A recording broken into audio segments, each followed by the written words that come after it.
We are talking Missouri Valley Conference basketball. We are joined with Bradley head coach Kate Popovec Goss. Sunday, 2 p.m., Illinois State will be hosting the Bradley Braves. It's our Valley on ESPN game of the week. And Coach, I want to start by talking about your team, 8-10 on the season. Won your first two games of January. Four losses since, but three of those four losses, Coach, just single digits, very close games. How did you approach this week with your team? I think by being transparent with them, and that's something that as a coach I've learned is just shoot them straight.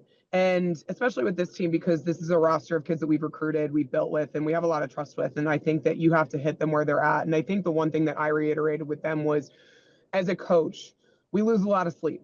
I said, but when I know I don't have to lose sleep over the fact that my team is so invested in what we're trying to do, regardless of the results that we've had so far, it allows me to lose sleep over plays that I haven't coached correctly, things that we need to change tactically. And that's what we want to do as a coach. And so I kind of reaffirm then that this is something we just have to stay the course through. And to be honest with you, our losses, when you look at them, have mostly come to the top teams in the league. So much season left. And so I think the biggest thing with them is just keeping that in mind, that it's a one game at a time mentality, but there's so much season left. And, we have a bye week. So getting our kids fresh, cleaning up. We've been hit by the injury bug hard. We lost two of our top six players to concussions, trying to get them healthy, trying to get them back in the rotation. So the bye week came at a great time, and just focusing in on us and staying really positive, but also making sure that we're correcting the things that we need to correct, because these games are going to be games of possessions. And that's a big point of emphasis for us. And I think the biggest thing is taking care of the basketball. If you look at our stat sheet, that's our biggest faux pas right now.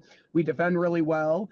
We're efficient when we take care of the ball. We're not the highest octane offensive team. So when that is who you are and it's a game of possessions, you cannot give people extra opportunities. And that's really been our Achilles heel.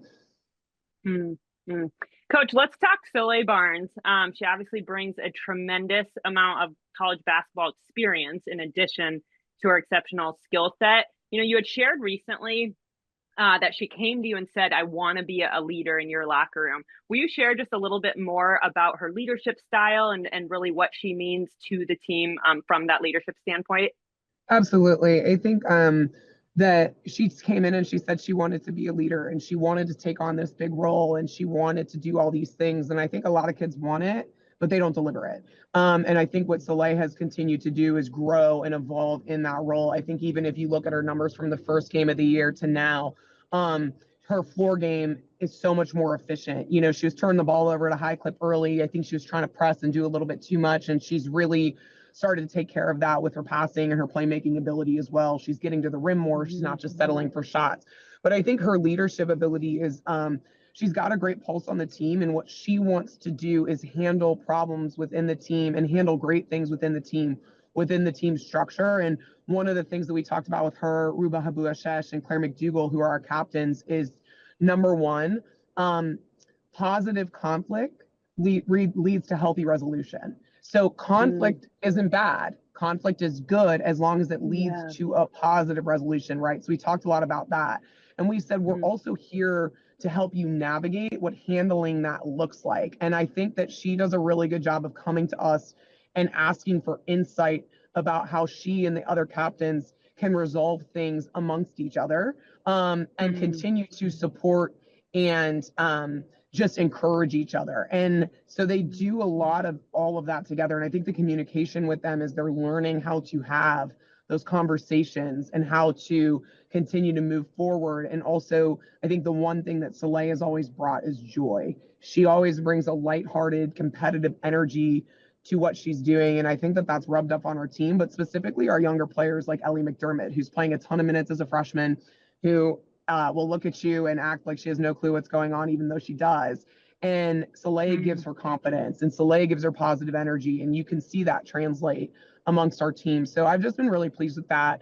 The maturity that she has to know when to come to us as coaches for help, but also really wanting to take on the independence of being able to be a player-led team versus a coaches-led team. And that's what's really starting to grow for us. Coach, what I find interesting is how good you guys are defensively. You lead the country in three-point percentage defense, top 40 in terms of scoring defense, allowing just 57 points per game. It seems like you have buy-in from everybody, from your top scorer, anybody that's out there. They've got to play defense for you. I know you come from a defensive-minded program. What do you like about what they're doing this season? Yeah, I am a defensive-minded person. It was funny because my assistant Ollie looked at me and goes, "This is the first time you've got a Kate Popovec team. They want to defend." And I was like, "Yeah, now we need to be able to score a little bit better." But we started that early in the summer. I think especially it was a little bit twofold, knowing that that's how I want to build teams, but also we had 9 new players. And offense takes so much time to come together. And then, to be quite frank with you, the injury to Nia Jones, who was going to be a really big piece for us offensively, I think we really had to focus on what can we control and build an identity with this team quickly, and what can develop in a faster sense. And so that was where the defensive kind of mindset came in. And then, like you said, it takes the buy-in of the girls. And we kind of realized it was after our exhibition game where we did not defend well. And they were all excited because they thought they played well and they didn't. And I really got into them, that you saw a shift. And also, I looked at my staff and I said, guys, they really are excited to play defense. And that's where they gain their confidence. And I think that was built just through practice. And we implemented a lot of that stuff early. But also, again, players like Soleil and Ruba, especially, who is a fifth-year senior, just loves to defend. They kind of set that tone early of like, this is what it's going to look like. And I think Amy O'Hara, too, has been a big part of that, because she is our force in the paint. She's big. She just defends the right way. It's not fancy. It is just tough-nosed and gritty, and that's translated. So, I mean, for us, it really does come down to the girls wanting to do it and just them continuing to gain confidence. And now you see that that's their goal that they talk about all the time, is how many points are we going to hold this team to? That's so cool. That's awesome. Coach, one last question for you, just related to joy. You had recently said that the game is joyful. It's hard, but joyful. And I think, especially in today's world, it's really easy to lose sight of that sometimes. And with all of the injuries and adversity that you guys have experienced coming off of a couple losses, how do you keep that, if it takes anything at all, or if maybe it's a part of your culture, but how do you really keep the joy at the forefront of your team, especially through the tougher times? Yeah, I think the first thing we talk about is that the joy comes from the tough times, right? Without the tough times, you don't get to really know the feeling of joy. But also, joy is a choice, and that's something I talked to them about. I lost my family, and I lost my 4-year-old niece Melina to a DMG brain tumor in 2020, and the actual motto of her foundation is "Choose Joy." And I think I learned through those times that joy is a choice. It's not circumstantial, and that's something that we talk about and challenge them to. And it is hard, and I think that joy gets lost with toxic positivity. Like, we're always in there being like, "Oh, you tried really hard, but you could have tried hard, but you still didn't do well," right? Or you tried hard, but you didn't execute well. And we talk about those things and we're honest with them about it.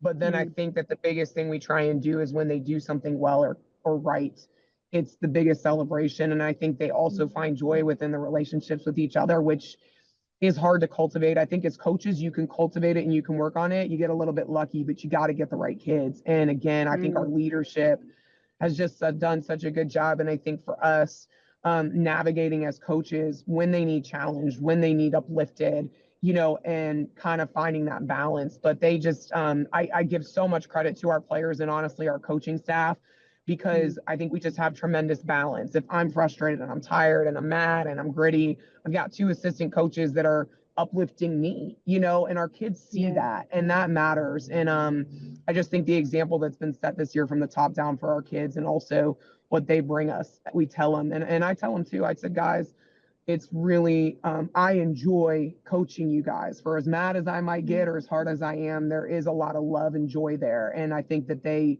receive that well. I think, again, we got a little lucky with the right kids, and they've taken it and run with it. So just really proud of them and excited to see how things go. I know, again, we're up against a lot of great opponents. This is the Valley. It's hard. And I also think you have to be transparent about that with them too. Like, every single game is going to be challenging. You're not going in and rolling over anyone at any point in time. So preparing them for that too, so that they know how good it feels when you execute what you're supposed to be doing. Yeah, that's really powerful, Coach. Thanks for sharing. You're welcome. And another big challenge comes up at 2 p.m. Sunday. Bradley at Illinois State on ESPN Plus. It is our Valley on ESPN game of the week. Coach Jacqui, thank you guys so much for joining us, and looking forward to Sunday at 2 o'clock.